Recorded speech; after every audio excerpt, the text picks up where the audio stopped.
David had lived in apartment 4B for almost 3 years now. It wasn't much to look at, just a small one-bedroom place with creaky floors and windows that never quite shut properly. But it was his, and that meant something. He worked from home, doing website design for small businesses, which meant most days he barely left his apartment except to grab groceries or check his mailbox. The old brick building had 6 apartments total. David knew his neighbors by sight but had never really talked to any of them. There was the elderly man downstairs who collected newspapers, the young couple with the loud music, and the woman next door in 4A who always seemed to be painting something. Her name was Lisa, and she had this way of walking that made it seem like she was always heading somewhere important. Lisa was different from the other people in the building. She wore vintage dresses and had paint under her fingernails most of the time. Sometimes David could hear her moving around late at night, probably working on her art. He had seen her carrying canvases up and down the stairs, and once he had glimpsed inside her apartment when she left her door open. It was full of colors, paintings everywhere, easels set up by the windows, and the kind of organized chaos that creative people seem to thrive in. David often wondered what it would be like to have that kind of passion for something. His work paid the bills, but he wouldn't call it a passion. He designed websites that all looked pretty much the same, helped small business owners get online, and spent most of his evenings watching movies or scrolling through social media. It was a quiet life, maybe even boring, but it was predictable and safe. On this particular Thursday evening in late October, David was struggling with a project that should have been finished days ago. The client wanted something creative and eye-catching, but also professional and trustworthy. David had been staring at the same blank web page layout for hours, moving elements around, changing colors, and getting nowhere. His coffee had gone cold, and he had that familiar feeling of being stuck that every creative person knows too well. Outside, the weather was getting worse by the hour. What had started as light rain in the afternoon had turned into a proper storm. The wind was making the old building creak and groan, and David could hear it whistling through the gap in his bedroom window.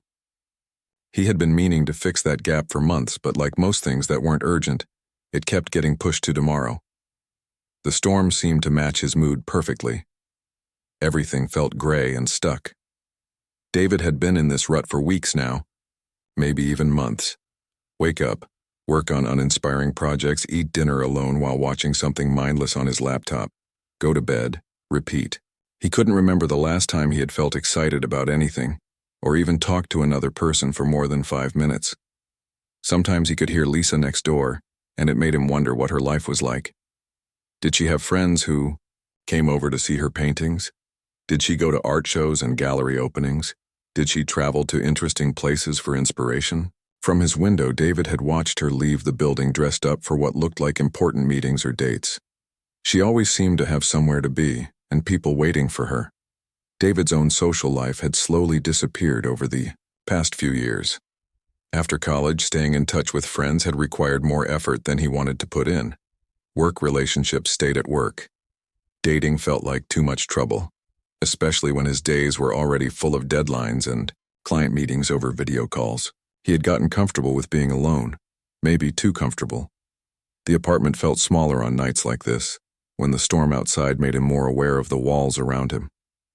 David got up from his desk and walked to the kitchen to make another cup of coffee, even though he probably didn't need more caffeine. Through the thin walls, he could hear movement from Lisa's apartment.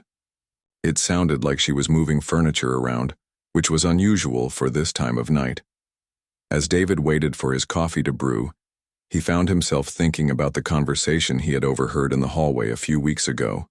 Lisa had been on the phone with someone, and she sounded upset. He hadn't meant to listen, but voices carry in old buildings, and he had caught bits and pieces about money problems and someone letting her down. At the time, he had wondered if he should say something, maybe ask if everything was okay, but he had talked himself out of it.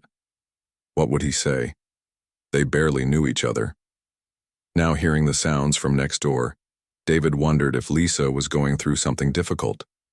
The moving around didn't sound normal. It was restless, almost frantic.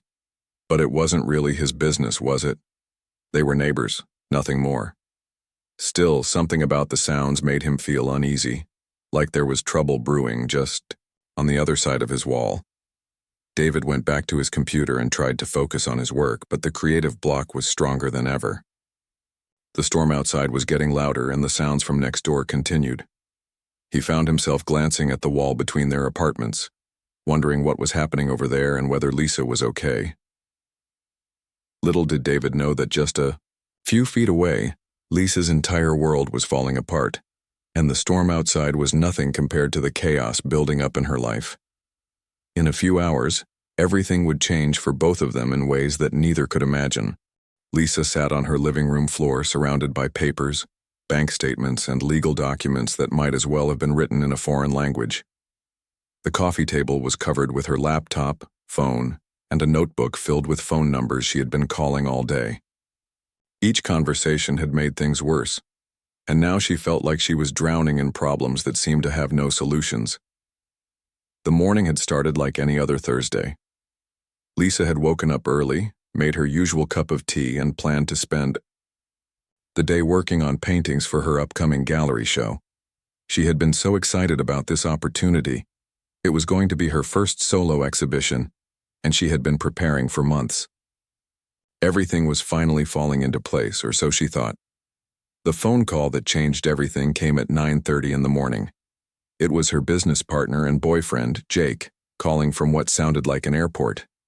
His voice was nervous, rushed, and he kept saying things that didn't make sense. Something about needing to leave town for a family emergency, about mistakes with the business accounts, about how sorry he was.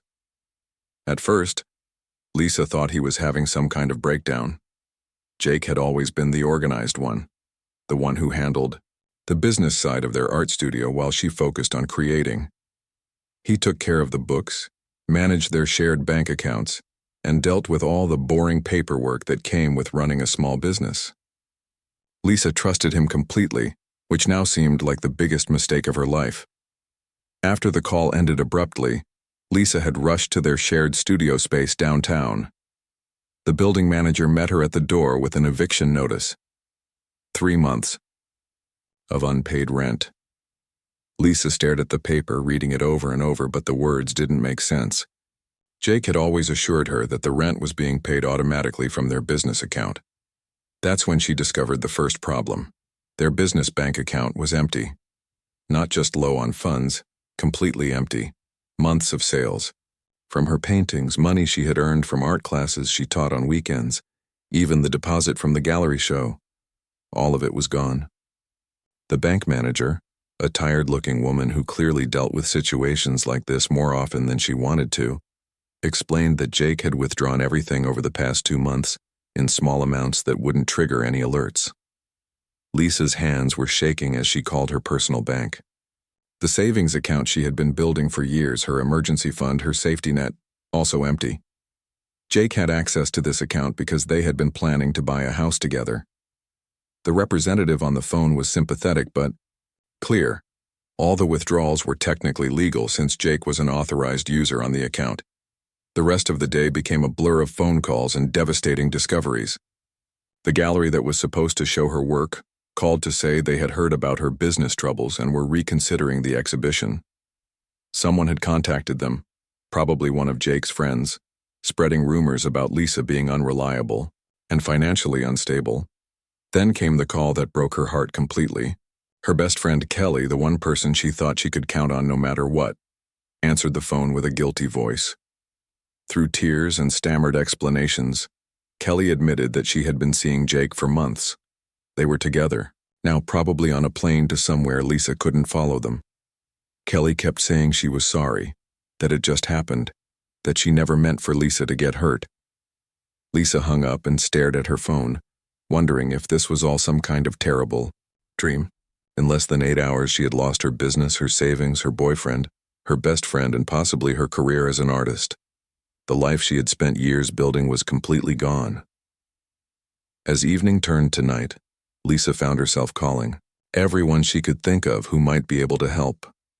Her parents, who had never approved of her choosing art over a real job, listened for about 5 minutes before suggesting she move back home and get a job at the local bank. The conversation ended with her mother saying something about always knowing that Jake wasn't trustworthy, as if that was somehow helpful now. Her older brother lived across the country and had his own family to worry about. He offered to lend her a few $100s, but they both knew that wouldn't even cover her rent for 1 month. Her college friends were scattered across different cities, living their own busy lives, and most of them seemed uncomfortable with the idea of getting involved in what sounded like a messy situation. By 10 o'clock, Lisa realized she was completely alone. The storm outside was getting stronger, and she could hear the wind rattling her windows. The sound seemed to echo the chaos in her mind. She looked around her apartment, at all the paintings she had created with such hope and excitement, and wondered what would happen to them when she inevitably got evicted. The worst part wasn't even the money, though that was terrifying enough. It was the feeling that everything she thought she knew about her life had been a lie. Jake had been planning this for months, slowly stealing from her while pretending to love her. Kelly had been lying to her face every time they talked about relationships and trust. Even her art, which had always been her escape and her source of strength, felt meaningless now that the gallery opportunity was disappearing. Lisa found herself thinking about David next door. She didn't know much about him, but he always seemed so calm and steady. She had noticed how he handled problems, quietly, methodically, without drama. Sometimes she envied people like that, people who seemed to have their lives under control. Right now, she would give anything to feel that kind of stability, even for just 1 moment. The clock on Lisa's phone showed 12:47 a.m. when she finally made the decision that would change everything. She'd been sitting on her kitchen floor for the past hour, staring at the wall that separated her apartment from David's. Through the thin walls, she could hear the soft clicking of his keyboard and knew he was still awake, probably working late like he always did. Something inside Lisa had shifted during those dark hours of the night. All the careful boundaries she had always maintained, all the polite distance she kept with neighbors and acquaintances suddenly seemed pointless. What was the point of being proper and reserved when her entire life had collapsed in a single day? What was the point of pretending everything was fine when nothing was fine at all? Lisa stood up, her legs unsteady from sitting on the hard floor for so long. She caught sight of herself in the hallway mirror and barely recognized the person staring back. Her hair was messy from running her hands through it all day. Her eyes were red and swollen from crying. The vintage dress she had put on that morning, back when she still thought she had a future to dress for, was wrinkled and stained with tears. She walked to her front door and stood there for a moment, her hand on the doorknob. Part of her knew this was crazy. David was practically a stranger.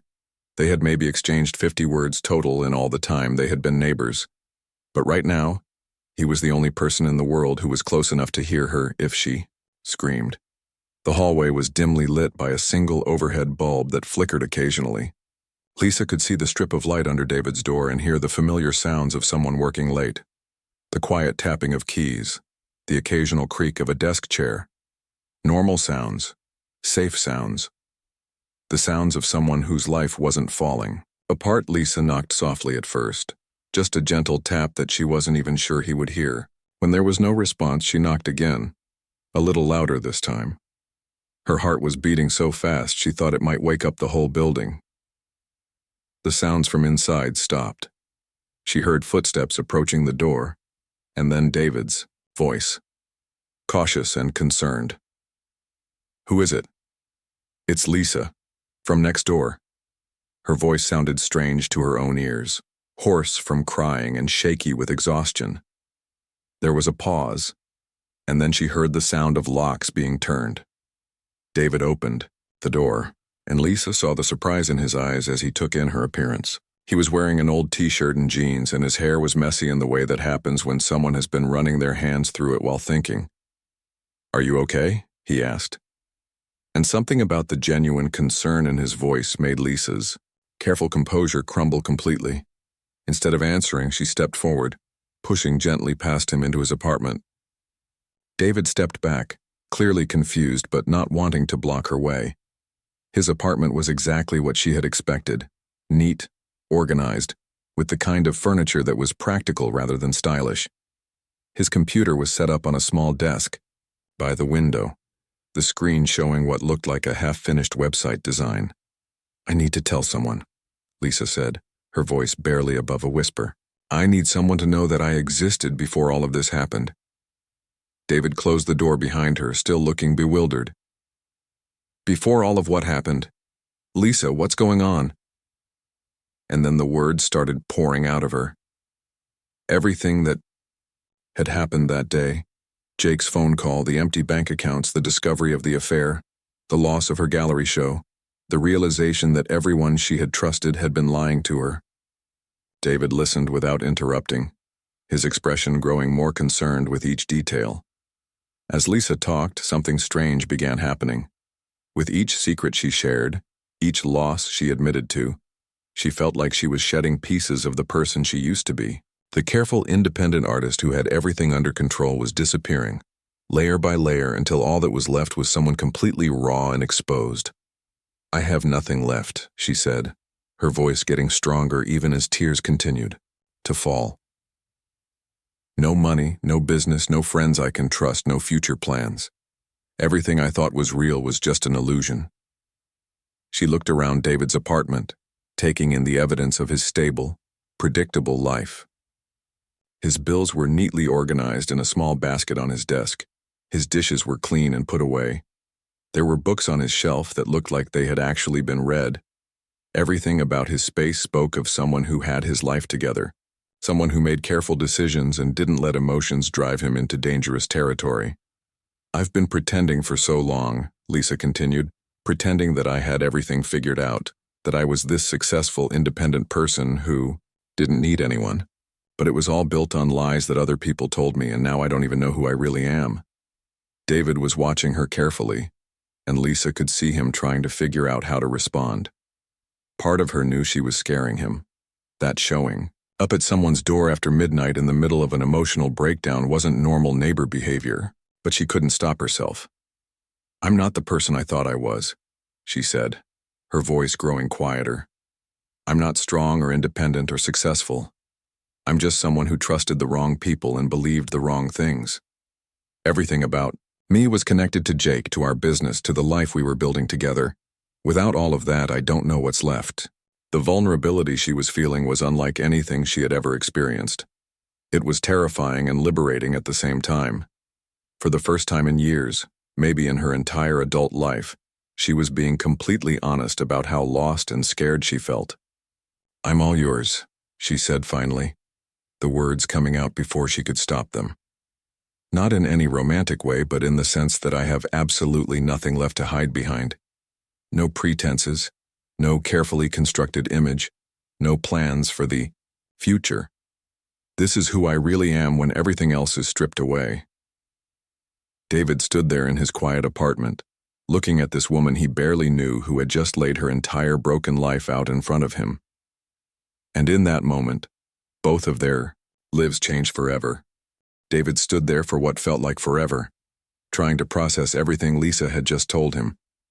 He had lived next to her for 3 years, and in all that time, he had never seen anyone look so completely broken. Her words hung in the air between them, raw and honest in a way that made his chest feel tight. The first thing David did was something that surprised even him. Instead of asking more questions or trying to give advice, he walked to his linen closet and pulled out a soft blue blanket.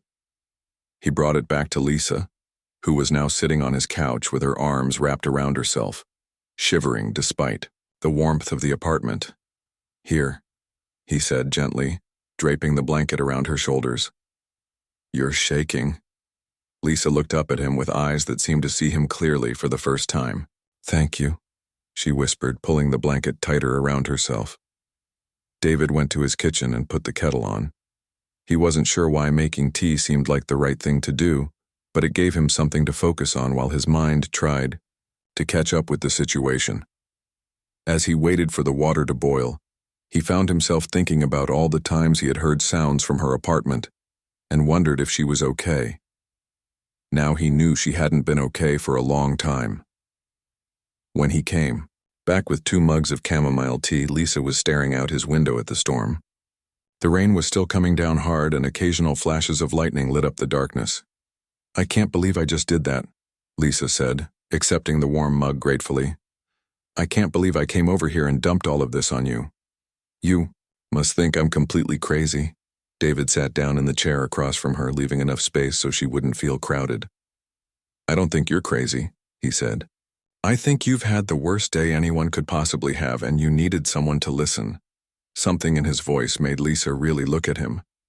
She had always thought of David as the quiet, boring neighbor who kept to himself. But sitting here in his living room, she realized there was a calmness about him that she had never noticed before. He wasn't trying to fix her problems or give her empty reassurances. He was just present, which was something she hadn't experienced in longer than she could remember. Can I ask you something? Lisa said after taking a sip of her tea. Have you ever lost everything? I mean, really lost everything. Not just had a bad day or a setback, but felt like your entire life was built on lies?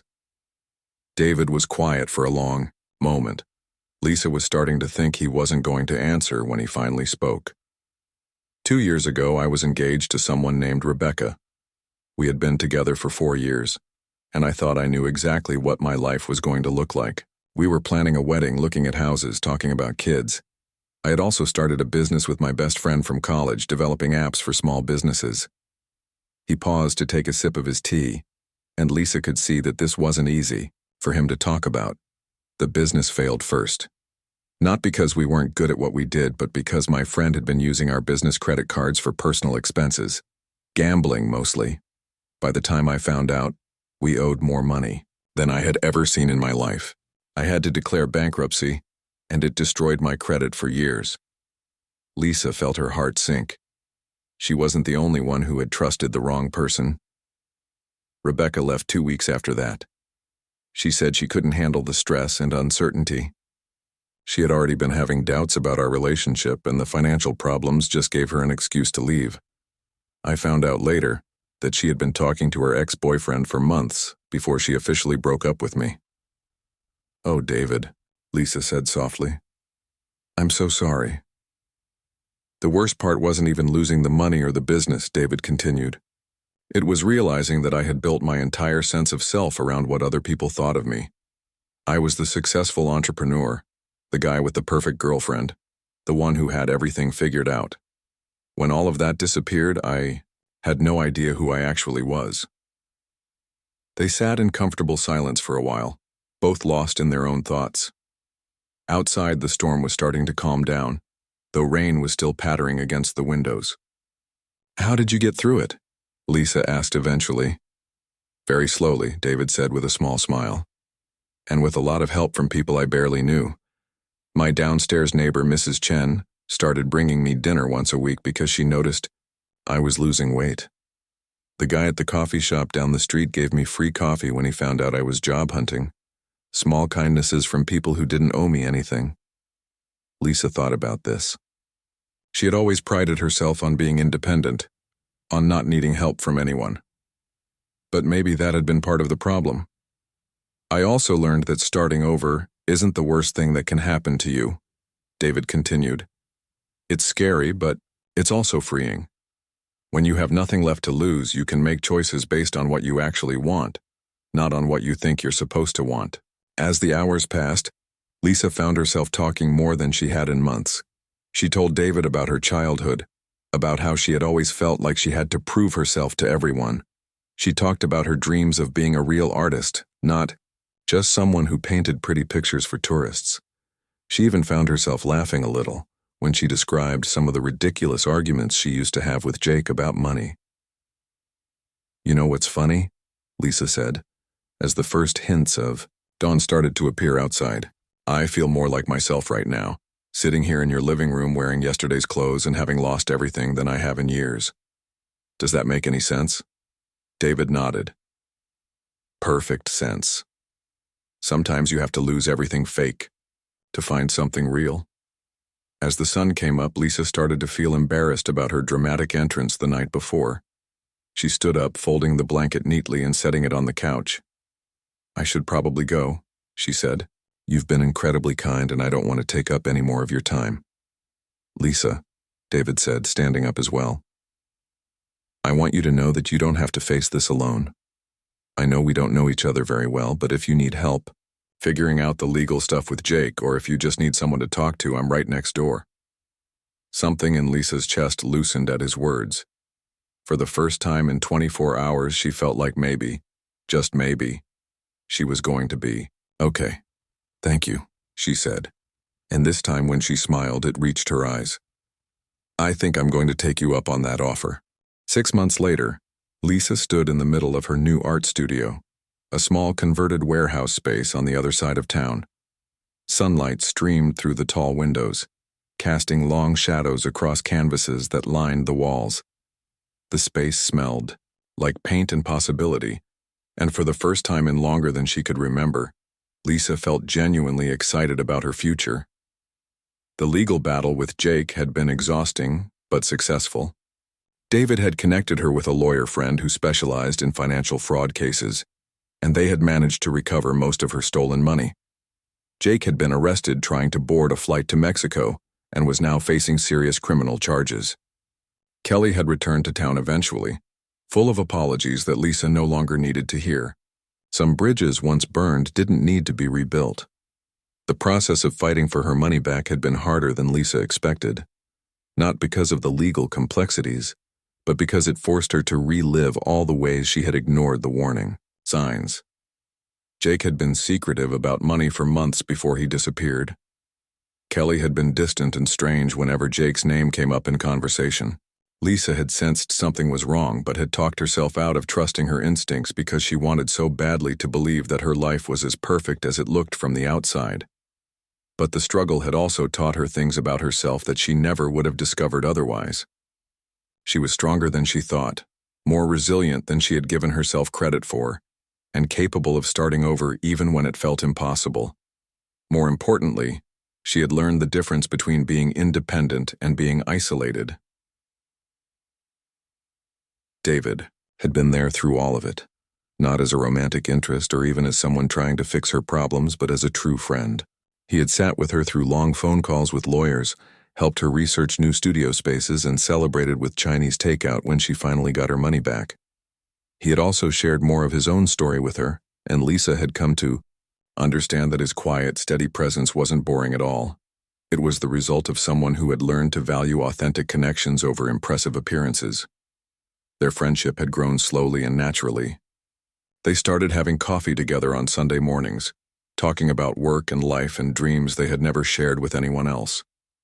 David had begun taking on more creative projects, inspired by watching Lisa rebuild her artistic career from scratch. Lisa had started teaching art classes at the community center, something she never would have considered before because it didn't seem prestigious enough. The biggest change in Lisa's art was something that surprised everyone who knew her work. Her new paintings were different, rawer, more honest, filled with emotions she had never been brave enough to put on canvas before. The night she had broken down in David's apartment had unlocked something in her creativity that she didn't even know existed. Her first painting after that night was called After the Storm. It showed a woman standing in an empty room, surrounded by the debris of a life that had fallen apart. But if you looked closely, you could see light coming through, a doorway in the background, and the woman's face, while sad, held a kind of determined hope. Lisa had painted it without planning to, and when she stepped back to look at it, she realized she had painted her own transformation. Now, as she prepared for her first solo exhibition since everything had fallen apart, Lisa felt a mixture of nervousness and excitement that was completely different from the anxiety she used to carry. This time, she wasn't trying to prove anything to anyone.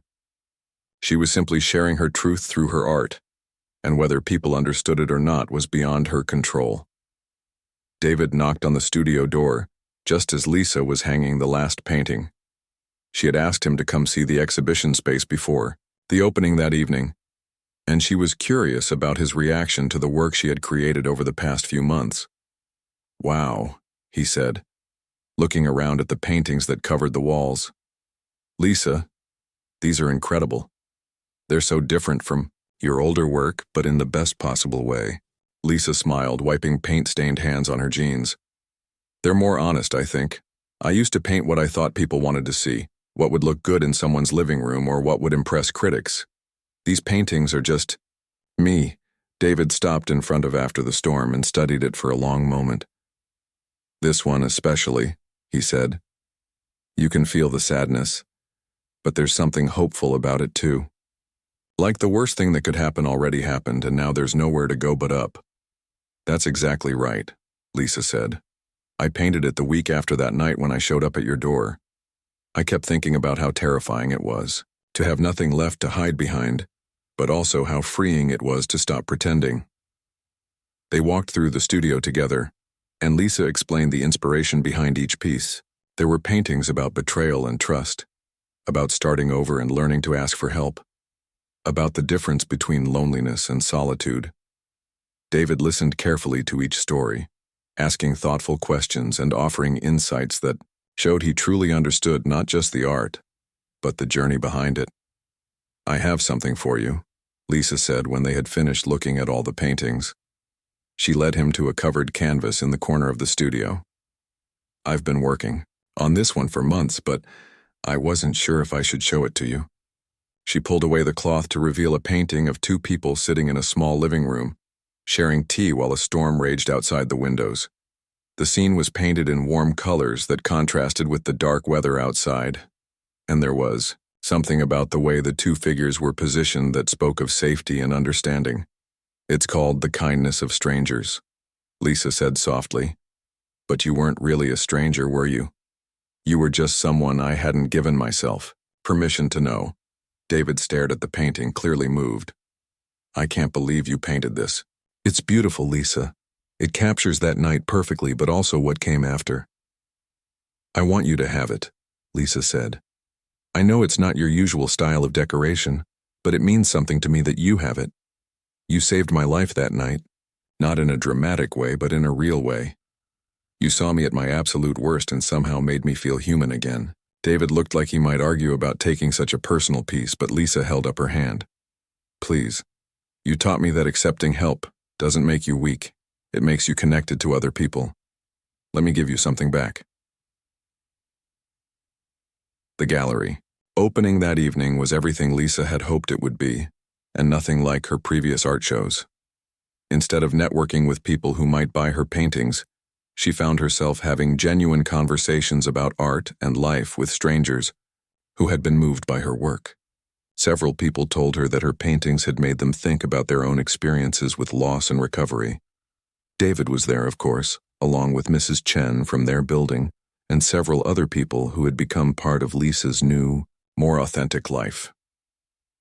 Near the end of the evening, as Lisa looked around at the red dots next to most of her paintings indicating sales, she realized that success felt completely different when it came from being honest rather than trying to impress people. So what's next? David asked as they walked home together after the gallery had closed. Lisa thought about the question. 6 months ago, she wouldn't have been able to answer because her future had been entirely dependent on other people's decisions and actions. Now, for the first time in her adult life, she felt like the author of her own story. More paintings, she said. More truth. And maybe learning to trust my instincts about people from the beginning instead of waiting for them to prove me wrong. That sounds like a good plan, David said. As they reached their building, Lisa looked up at the windows of their apartments, side by side in the old brick building that had witnessed the worst night of her life and the beginning of her recovery. You know what I realized tonight? She said. That terrible night when I lost everything wasn't actually the worst thing that ever happened to me. It was the best thing, because it showed me who I really am when everything fake is stripped away. And it turns out I kind of like that person.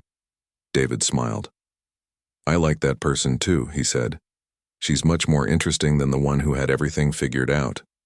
Lisa laughed, and the sound echoed off the walls of the building that had become home in ways she never expected. Sometimes losing everything really was the only way to find what mattered most.